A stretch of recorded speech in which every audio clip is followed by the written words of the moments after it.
Halo teman-teman, kita ketemu lagi di program Crispy, Kreatif dan Inspiratif. Nah, pada episode kali ini nih, kita akan ngobrol bareng dengan owner dari suatu bisnis minuman yang lagi hot nih, lagi terkenal banget nih. Nah, ini saya perkenalkan dengan Mas Mufid, silakan. Halo semuanya, sahabat Crispy. Perkenalkan saya Mufid. Saya saat ini sedang merintis usaha saya, yakni Culture Drink. Oke, ya kalau gitu kita langsung saja ya. Nah, Mas Mufid, sebenarnya ini apa sih yang menginspirasikan Mas Mufid ini untuk bikin suatu produk dari Culture Drink ini? Kalau produk Culture Drink ini berawal dari, mungkin kita anggap dari rasa, karena ini adalah project dari sekolah ketika saya masih SMA yang dituntun untuk membuat project berdasarkan dari keresahan. Jadi pada saat itu keresahan saya melihat banyak anak muda tuh yang udah nggak peduli lagi sama jamu, yang membuat saya kayaknya harus diperdalam deh hal ini. Kemudian saya akhirnya memutuskan untuk cari tempat magang yang sesuai dengan hal tersebut gitu.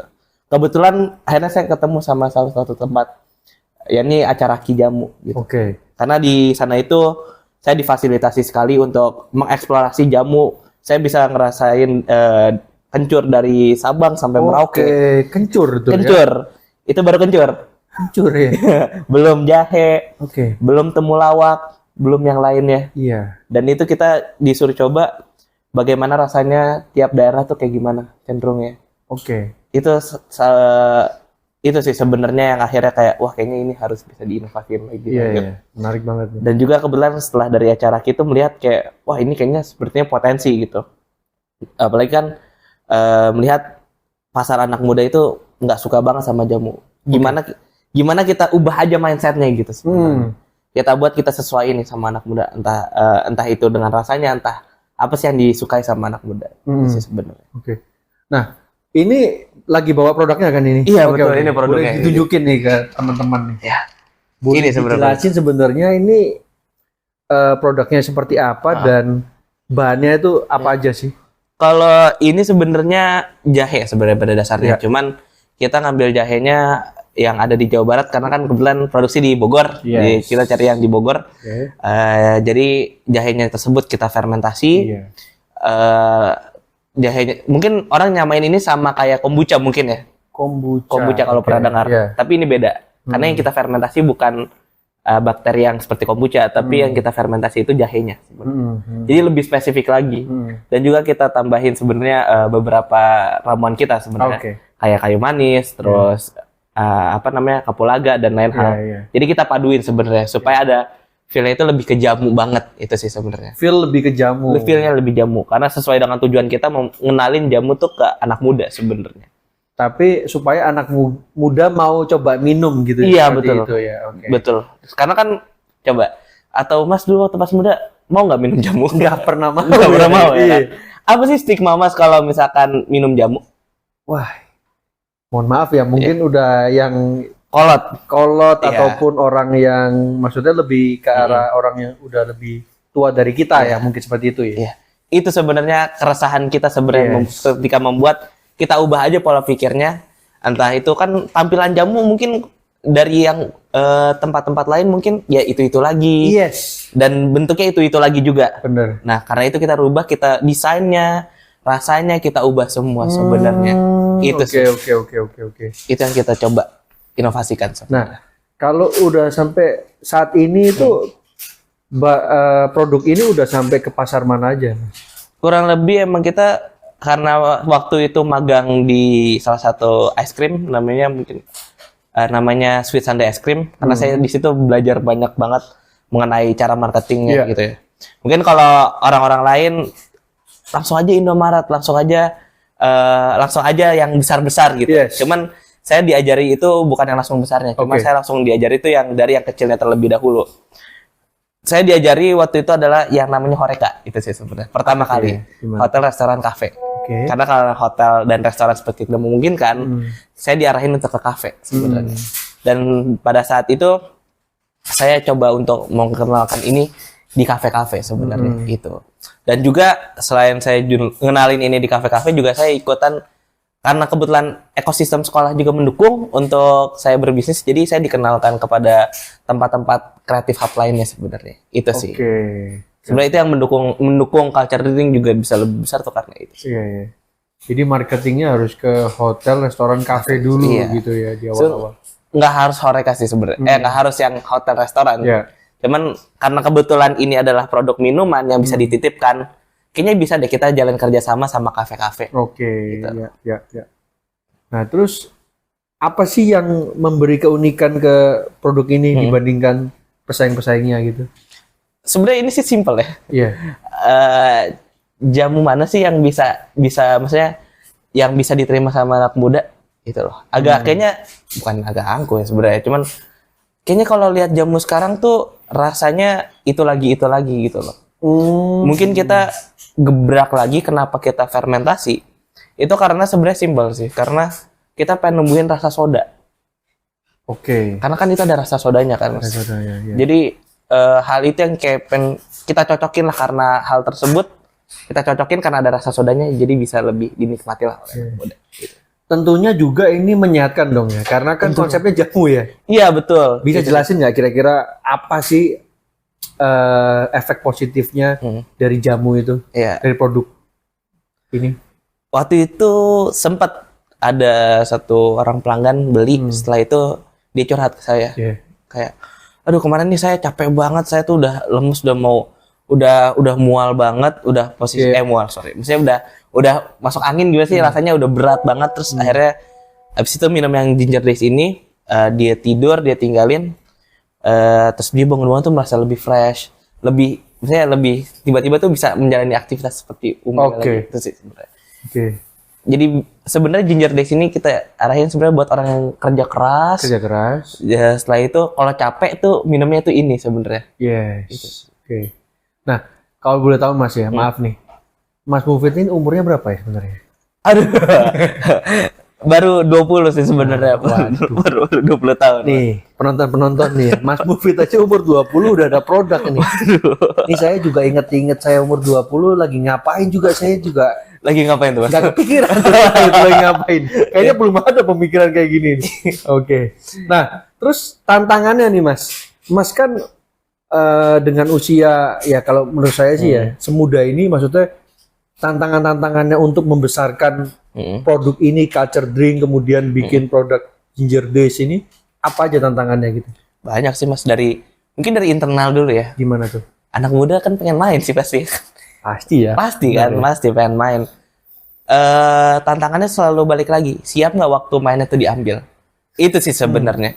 Ketika udah relain waktu main, terus akhirnya nggak main sama teman-teman, ya udah akhirnya kita bisa lebih ikhlas ya kan untuk menjalani hal ini. Terus juga beruntungnya adalah saya hidup di ekosistem yang emang teman-teman juga saling support untuk membuat bisnis. Jadi bisa ngasih tahu kekurangan dan kelemahannya saya apa, dan juga bisa nanya nih ke orang-orang terdekat.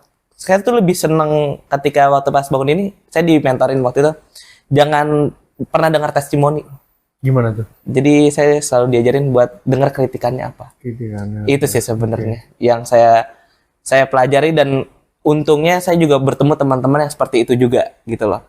Jadi ketika itu akhirnya ada beberapa kali prototipe yang pernah dilakukan sama produk ini. Dari mulai pakai botol kaleng, terus akhirnya coba pakai botol plastik, akhirnya ngegelembung, terus akhirnya kok warnanya beda, rasanya beda. Pengaruh ya Mas ya itu ya? Pengaruh. Karena kan ada fermentasinya tadi yang fermentasinya tadi. Terus juga beruntung juga ketemu dititipin kafe. Salah satu kafe yang kita tuju kan emang bukan kafe besar sebenarnya, kafe-kafe komunitas. Dan di kafe-kafe komunitas itu beruntungnya saya ketemu sama orang salah satu kafe dari Bagi Coffee itu yang selalu ngeritik saya gitu loh. Ini kok begini, ini kok begini, ini kok gini. Jadi selalu dikasih waktu untuk mikir dulu apa ya yang salah. Itu sih, itu tantangan pertama. Kalau tantangan kedua mungkin ya lebih berat sih Mas. Maksudnya bangun bisnis kayaknya kelihatannya seru. Padahal sih ya seru-seru, cuman kadang agak lebih deg-degan juga sih. Belum lagi habis ngasih minuman ini ke pelanggan, terus pelanggan agak kecewa, karena mungkin rasanya nggak sesuai. Karena kan ini kan ada yang fermentasinya kan, Mas. Balik lagi ke tadi. Kalau kadang fermentasi itu bisa berhasil, kadang bisa enggak. Jadi agak kadang tuh suka gambling juga sebenarnya itu. Jadi ya terima kritikan-kritikan itu tuh kadang tuh yang kita yang bisa belajar dari apa lagi. Itu sih. Nah, kalau boleh tahu nih modal usaha awalnya itu gimana? Modal usaha pertama ya? Iya. Wah, itu kurang lebih angkanya atau gimana? Maksudnya ngumpulinnya gimana? Karena masih kan masih muda terus apakah dari investor ataukah dari lembaga keuangan dan sebagainya itu gimana, Mas? Atau dari penjualan aja gitu, terus modal itu dikumpulin gitu? Awal pasti dari uang jajan sih. Uang jajan? Awal uang jajan.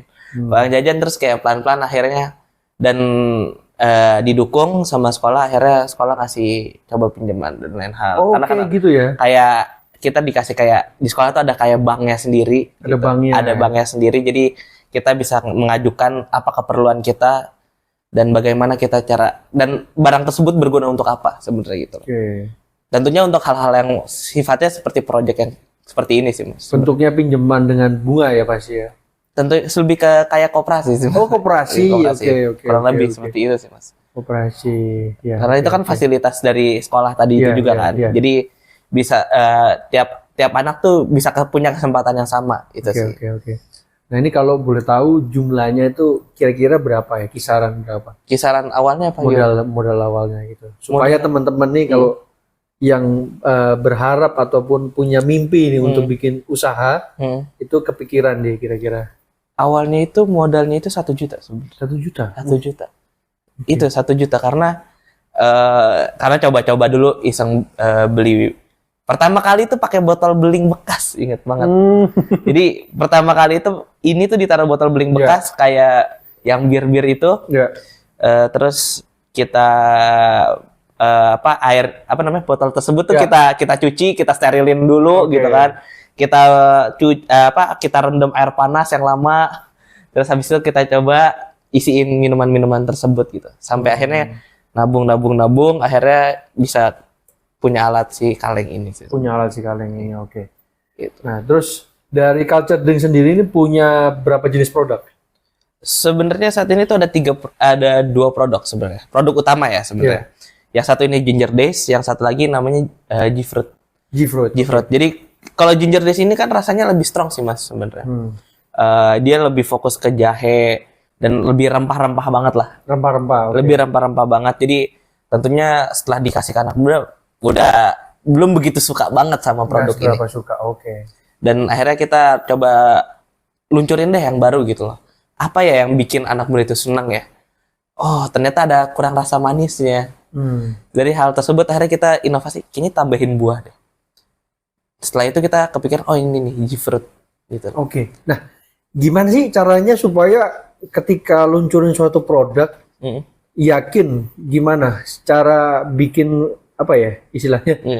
Cara ngomongnya tuh supaya yakin bahwa ini tuh produknya kira-kira orang ini mau. Apakah ada pengetesan ataupun survei atau gimana ya gitu?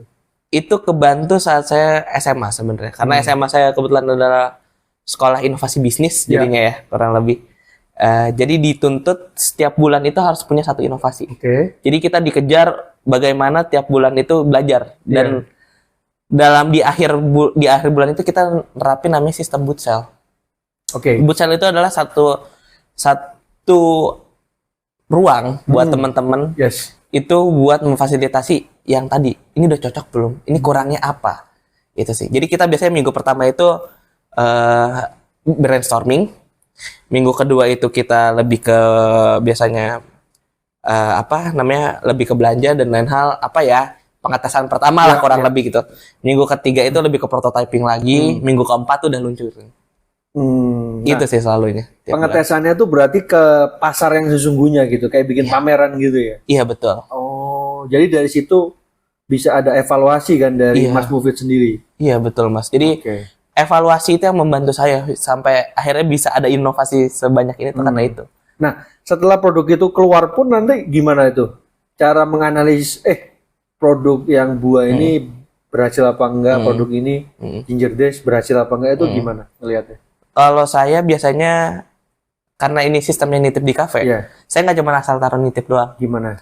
tapi saya selalu nyamperin di kafe tersebut. Nyamperin. Kayak misalkan mau coba nggak, kayak cobain deh. Oke. Ini gratis kok, nggak apa-apa. Terus apa yang disukain, apa yang nggak disukain gitu. Kita selalu nanya itu. Langsung datang ke ini ya, Ya, ke customer ya istilahnya ya Mas ya. Dan juga kita pernah satu tim tuh pada saat setahun yang lalu mungkin ya. Kita waktu itu mau coba ngeluncurin ini lagi. Itu kita ke daerah Villa Bogor. Jadi itu kita keliling bawa cooler box. Itu keliling-keliling bagi-bagiin sekalian jualan. Jadi kita itu karena itu kan yang nguatin kita juga kan, supaya ini tuh bisa diterima sama masyarakat gitu. Yes. Jadi kita keliling-keliling pakai jalan kaki, pakai cooler box tuh si minumannya, terus kita bagi-bagiin. Terus tanya gimana rasanya, terus suka nggak sama rasa ini gitu loh. Sama item yang membangun lagi ketika pameran sih sebenarnya. Pameran itu mindset utamanya adalah ngenalin dulu sebenarnya. Karena kan sifatnya ini kan masih jatuhnya sampai sekarang pun kategorinya masih prototyping, yang udah diarahin lebih ke bisnis sebenarnya gitu. Jadi kita bisa tahu apa sih yang beneran, apa ya sih yang rasanya sesungguhnya itu seperti apa sih sebenarnya. Dan menurut orang lain tuh pandangan orang itu seperti apa. Itu sebenarnya. Jadi berinovasi terus, kemudian nanti harus dipastikan dulu ke pasar ya, apakah market ini suka apa enggak, seperti itu ya. Iya. Jadi kalau di sekolah itu selalu diajarin luncurin dulu, cobain dulu ke pasar, nggak suka tarik. Kalau suka kita lanjutin lagi, evaluasi lagi, kita coba lagi yang baru. Itu selalu diajarinnya itu. Entah itu dari mulai sistem marketingnya. Jadi kayak di sekolah tuh difasilitasin untuk kayak, ayo keluar, coba dulu ke sini, cocok nggak? Nggak cocok, tarik lagi. Atau produknya cocok nggak sama ini? Nggak cocok, tarik lagi. Atau cocok, akhirnya berhasil. Evaluasi lagi, apalagi ke depan lagi. Itu sih sebenarnya. Jadi utamain di situ sih Mas. Nah kalau ini udah sampai ke daerah mana aja Mas, kira-kira daerah pemasarannya sekarang itu udah sampai mana aja? Kalau untuk saat ini kita di Bogor pasti. Bogor, ya? Sebenarnya kita emang pengen Jabodetabek. Iya gitu. Cuman kemarin waktu pas kita sempat ikut pasar Papringan, itu agak lumayan kaget gitu ya Mas ya, karena antusiasmenya nggak nyangka sampai seperti itu gitu loh. Sampai akhirnya kita sering banget ditawarin untuk ayo dong gabung lagi sama kita karena kebetulan jaraknya juga lumayan jauh. Tapi saya suka banget sama suasananya di sana, karena di pasar Papringan tuh di Yogyakarta karena di situ kita tuh bisa bener-bener diayomi dan lain hal gitu loh, bisa kenalan sama teman-teman lain, mungkin bisa buat kolaborasi juga itu sih. Jadi bisa coba-cobain terus kayak oh iya ini cocok nih, ini kurang ini loh, ini loh gitu loh.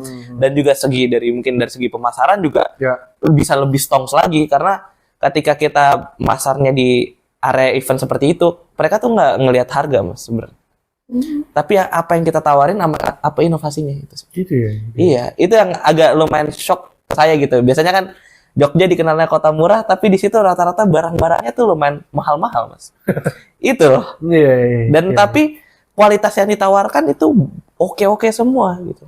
Dan keren-keren semua. Itu sebenarnya yang saya kayak wah kaget. Ini Minuman ya? Makanan, minuman, fashion semuanya. Oke. Itu yang membuat saya kayak wah ini keren ternyata ya di sini gitu loh. Dan saya berharap sih kalau kayak di Jakarta Bogor tuh atau Jabodetabek ini ada seperti ini juga gitu sih. Oke. Nah ini dari Mas Mufid sendiri ada planning ke depannya nggak, 5 tahun atau target 5 tahun 10 tahun ke depan itu mau sampai mana gitu? Apakah udah mau go internasional atau sejauh mana Mas? Kalau saya sih sebenarnya pengen lebih ngenalin ini ke awalnya pasti kita serangnya pakai komunitas dulu sih Mas. Kalau saya sih pasti awalnya mainnya di ranah komunitas dulu. Kita main ke komunitas A, B, C, D, terus ngenalin produk ini, produk mereka gimana. Terus juga mungkin langsung ke strategi ekspansi ke kota-kota industri kreatif sih sebenarnya saya. Kota-kota industri kreatif. Karena kalau misalkan bukan di industri kreatif kayaknya agak lumayan sulit gitu. Iya. Itu sih Mas. Oke. Karena tujuan saya emang lebih ke yang inovasi industri kreatif Iya, tersebut. iya. Gitu. Nah, kalau Mas Mufid melihat sekarang itu kondisi pasar, udah ada pesaing belum atau ada yang mirip-mirip apa nggak seperti ini konsepnya? Kalau lihatnya mungkin udah yang tinggi-tinggi semua mungkin ya. Kayak tempat magang saya kan itu juga sebenarnya itu adalah yang oke-nya gitu ya. Apalagi dia sudah ada di Indomaret, Alfamart, sorry. Maksudnya Nggak apa-apa. toko-toko kelontong, Iya, toko-toko iya, kelontong iya, lah intinya iya, itu. iya. Dan saya kan lebih mainnya ke komunitas. Tapi itu yang membuat saya tidak melihatnya ke situ. Tapi saya lebih main carinya yang komunitas-komunitas tadi gitu sih. Komunitas tadi, oke. Karena kalau mikirnya saya melawan mereka itu kan nggak mungkin. Tapi kan menciptakan pasar yang baru itu mungkin. Iya, iya, iya. Iya. Benar. Dan menciptakan habit yang baru di komunitas tersebut kan itu mungkin. Oke. Dan saya mungkin lebih tertarik dengan sistem bisnis yang membuat sebuah ekosistem baru. Jadi uang perputarannya itu di situ lagi, di situ Iya. lagi. Jadi bisa kenal lagi sama orang-orangnya dan bisa akrab juga. Ketika sudah akrab dia otomatis bisa memberikan evaluasi dan saran juga ke kita. Oke. Gitu sih. Oke. Intinya kita tuh pengen bikin produk yang lebih dekat juga sih sama orang-orang. Gitu sih. Nah, jadi keunggulannya produk ini sebenarnya ya ini ya, maksudnya minuman yang dari jamu sehat, tapi dibuat dengan menarik ya Mas ya. Iya, sebenarnya minuman jamu untuk anak muda yang supaya mindset anak-anak ini tuh nggak bayangin kalau jamu itu tuh pahit itu sih sebenarnya. Oke. Dan itu juga alasan kita kenapa kok komunitas. Iya, iya. Karena supaya bisa lebih memperkenalkan tuh secara lebih teman sih sebenarnya. Nah, komunitas ini bisa di-share nggak? Gimana sih caranya kalau teman-teman yang baru bikin usaha ataupun mau mempromosikan atau marketing produknya ini atau minuman dan makanan ke komunitas ini, gimana caranya Mas Mufid ya? Kalau tipsnya sebenarnya balik lagi sih bergaul sih Mas, Bergaul, gitu ya. bergaul. Karena kalau udah bergaul terus kenalan sama orang, kan nggak tahu orang itu siapa. Iya, benar ya. Jadi ya balik lagi ke kitanya, kita memposisikan diri kita seperti apa gitu. Kenalan, siapa tahu nggak nyangka bisa dikenalin lagi sama temennya. Oh, oke. Kayak gitu. Balik lagi ke mulut, akhirnya bisa jadi pelan-pelan naik tangga pelan-pelan sih itu sih sebenarnya. Atau ikut asosiasi? Iya itu lebih tepatnya. Asosiasi apa ya biasanya Mas Mufid ya? Kalau Sekarang ini. saat ini mungkin karena masih di sekolah alam gitu ya. Jadi kita di sekolah alam tuh ada kayak komunitasnya tersendiri gitu loh. Jadi dibantu untuk tiba-tiba bisa pameran di Kadirekat, apa namanya? Reka Bogor, maksudnya Reka Bogor dan lain hal bisa juga dikenalin, dan besok ada acara namanya Bogor Maker Fest. Oke. Jadi itu salah satu platformnya juga sebenarnya. Keunggulan mungkin ya, karena pernah ada di sana seperti itu sih. Kurang Nah, lebih seperti itu. Terus kalau sekarang ini kan masih home industry atau udah ada mesin-mesinnya? Saat ini masih home industry, cuman untuk mesin yang kita pakai itu cuman mesin press diesel di sini aja sih Mas. Gitu sih. Nah, itu ada tips dan triknya ya untuk jaga kualitasnya gitu. Kalau dari kami biasanya karena lidah ibu itu lebih kuat biasanya gitu. Jadi emang ibu saya juga berperan aktif mendukung saya juga. Karena bisnis ini tanpa ibu saya juga nggak mungkin. Walaupun saya mengurus semuanya, cuman untuk quality control saya pasti serahin ke ibu saya lagi. Walaupun udah dipegang sama orang lain, cuman kan kalau udah dipegang sama ibu yang tahu semuanya gitu. Jadi itu sih sebenarnya. Ada faktor-faktor pendukung lain sebenarnya yang bikin ini bisa bertumbuh dan bertumbuh kembang ya. Bertumbuh bersama. Seperti itu sih Mas. Oke. Nah, kalau sekarang kesibukannya selain untuk mengurus bisnis ini, apa aja nih dari Mas Mufid kesibukannya sekarang? Kurang lebih sambil kuliah juga sih Mas. Sambil kuliah juga. Jadi kalau diarahin memang kuliah itu sambil mendukung bisnisnya. Sambil mendukung bisnis. Karena sekarang ngambilnya marketing, jadi itulah penunjang saya untuk bisnis saya sebenarnya. Itu sebenarnya. Oke. Selain itu apakah ada bisnis lain nih Mas? Kalau bisnis lain ada bisnis lain. Jadi gimana ya jelasinnya? Kalau ini ya. Jadi satu F&B, satu mungkin jasa. Itu sih. Oke. Kalau yang F&B ini kan udah bertahan dan juga ada dukungan dari sekolah juga. Kalau yang jasa tadi ada dukungan dari teman karena kan bulan karena di sekolah alam tadi ada dukungan sama teman-teman suka buat bisnis juga dianggap join pernah punya kemampuan untuk foto dan videografi seperti itu. Oke. Nah, membagi waktunya ini gimana nih? Kuliah, kemudian ngurusin bisnis culture drink ini, kemudian ada satu lagi kerjaan di bidang fotografi juga atau videografi ini. Nah, ini gimana nih cara bagi waktunya? Kalau dari kami, kalau dari saya ya, karena tertolong dari waktu kampus yang lebih fleksibel juga sih Mas. Terus juga sisanya sih apa ya? Memperhitungkan waktu dengan segalanya sih. Nah, ini Mas Mufid, bisa kasih nggak pesan ke teman-teman yang lagi nonton nih? Apa nih? Apa aja tips dan trik nih untuk mereka nih yang mau bikin usaha sendiri atau mau merintis usaha sendiri itu apa aja? Apa ya? Kalau aku ya ngasih lihatnya mungkin kalau yang sepantaran aku jangan pernah ikut-ikutan temen sih sebenarnya. Jangan mudah terpengaruh lihat temen kayaknya dia bisnis berhasil oke gitu ya. Memang sih orang nggak tahu aja di belakangnya gimana, terus juga apa namanya gimana ya kalau bangun bisnis tuh nggak semudah yang orang kira gitu loh. Kadang tuh ya udah harus siap gitu resikonya tiba-tiba jam 12 malam dikomplain sama orang gitu atau ada tagihan yang harusnya masuk tapi nggak dibayar. Orang kan lihat kalau bisnis kan enaknya tuh duitnya masuk mulu nih, ada terus nih ya, padahal mah duit masuk itu kan untuk brandingannya dia juga gitu kan. Itu kan cara dia juga berjualan gitu, meyakinkan orang lain. Tapi kan dia lupa kadang ya kayak tampilannya rapi aja kadang aja utangnya aja masih banyak gitu dan lain hal, dan juga kadang aja mungkin kita tampilan rapi cuman barang kita tuh belum dibayar ya kan. Itu sih sebenarnya yang kadang tuh udah siap belum Dari siap. sisi mental kita ataupun mindset kita sendiri ya menghadapinya. Karena sebenarnya ya mungkin aku juga pernah gitu udah naruh banyak gitu di salah satu kafe dengan perjanjiannya nanti produk nyampe dibayar ya, tapi sampai sekarang belum juga dibayar juga. Ya pasti itu sih sebenarnya. Nah kalau itu sebenarnya ada perjanjian tertulis atau hanya gentleman agreement sebenarnya?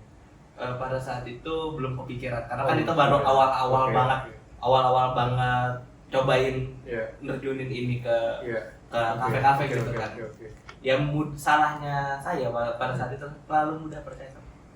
Itu juga ya berarti buat teman-teman nih ya.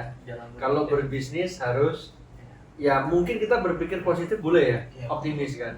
Tapi tetap ya jangan percaya sama orang. Apalagi kadang aja sama teman sendiri aja bisa terjadi hal itu. Itu banyak ceritanya ya Mas. Iya, maksudnya jangan terlalu kemakan sama omongan orang. Kalau bikin bisnis tuh ya wah aduh kok ini jadi malah bikin ini ya. Malah bikin malah bikin kayak orang jangan berbisnis. Sebenarnya bisnis itu seru ya. Cuman ya gimana kalian sebenarnya udah bisa merelain tuh soalnya. Aduh, bisa menginspirasi gak sih? Takutnya bisa dong. Takut malah nggak menginspirasi jadinya. Inspirasi banget ya. Jadi dari sisi teman-teman kan juga bisa belajar kan persiapan nih sebelum mereka memutuskan untuk ngambil keputusan untuk berbisnis ataupun mungkin jadi sampingan dulu ya sambil mereka masih bekerja. Itu mereka udah pikirin dulu ya Mas ya. Itu sih sebenarnya. Coba yang setelah dipelajari dari kemarin tuh adalah jangan mikirnya ke satu step doang, tapi setelah mikir dari satu step ini tuh bercabang lagi sih sebenarnya. Apa yang terjadi kalau berhasil ya alhamdulillah, nggak berhasil apa nih yang menakutin? Oh nagih, kalau nggak nagihnya berhasil dengan cara halus kayak gimana? Itu sih sebenarnya. Enaknya kita punya bisnis tuh adalah kita bisa mikir cepet gitu sih, bukan mikir cepet ya. Bisa mikir matang-matang apa yang kita mau lakuin setelah ini sih sebenarnya. Kalau menurut aku ya. Oke. Mungkin itu sih ya. Yes. Oke. Thank you Mas Mufid Sama-sama. sudah datang, terus kemudian sudah sharing ke teman-teman. Thank you. Nah, tadi kan udah dikasih pesan juga dari Mas Mufid kan supaya sebelum memulai bisnis kita harus mempertimbangkan dulu ya masak-masak, kemudian harus ada yang dikorbanin juga kan, Ya. kemudian harus siap untuk dikomplain Ya. bahkan, dan kemudian apakah siap untuk gagal juga harus. Siap kalau gagal itu juga harus Iya, sih. Mas, ya. Dan gak semuanya mudah ya kan. Yes, oke. Orang kan dia tuh mah enaknya aja gitu. Yes, benar. Oke. Oke teman-teman, kalau ada yang mau sharing kisah-kisah inspiratif kalian, boleh nih. Boleh. Langsung aja DM juga ke Instagram Pusat Kreatif, ya kan. Kemudian nanti pasti akan kita undang juga nih. Nah, dan juga jangan lupa like, subscribe, dan share ke teman-teman. Nah, saya undur diri dulu dan juga Mas Mufid undur diri. Terima kasih banyak. Oke, terima kasih. Dan Ayo, juga, oh ya, sorry. Aduh, Jangan lupa kelupaan nih, kelupaan. IG-nya Mas Mufid juga nanti ada di sini ya. Oh iya, boleh. Iya. Nanti sini. Thank you semuanya. Thank you, dadah.